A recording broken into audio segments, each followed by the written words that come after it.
এক ভাই প্রশ্ন করেছেন, আমাকে কুকুর কামড় দিয়েছে, আমি র্যাবিক্স ভ্যাকসিনের ডোজ কমপ্লিট করেছি, কিন্তু এখন আমাকে আবার কুকুর কামড় দিয়েছে, এখন আমি কি করব?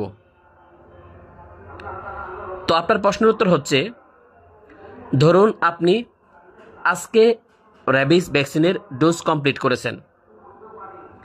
আজকে থেকে আগামী 3 মাস পর্যন্ত এর কার্যকারিতা থাকবে। অর্থাৎ আগামী 3 মাসের মধ্যে যদি আপনাকে কুকুর, বিড়াল, বাদুড় কিংবা শেয়ালে কামড় দেয়, তাহলে আপনার নতুন করে কোনো ডোজ নেওয়ার প্রয়োজন নেই, অর্থাৎ র্যাবিক্স ভ্যাকসিনের ডোজ নেওয়ার প্রয়োজন নেই। শুধুমাত্র আক্রান্ত স্থানটুকু কাপড় কাচার সাবান দিয়ে, অর্থাৎ ক্ষারযুক্ত সাবান দিয়ে 15 থেকে 20 মিনিট যাবৎ ভালোভাবে ধৌত করলেই হবে।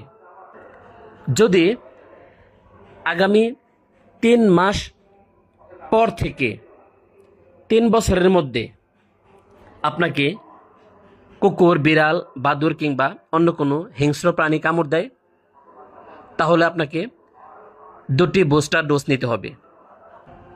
প্রথম ডোজটি নিতে হবে 0 ডেতে, অর্থাৎ প্রথম দিনে।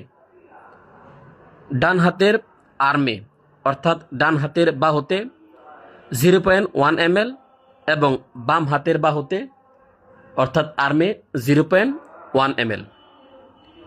ডে 3 অর্থাৎ তৃতীয় দিনে ডান হাতের বাহুতে 0.1 ml এবং বাম হাতের বাহুতে অর্থাৎ আর্মে 0.1 ml নিতে হবে।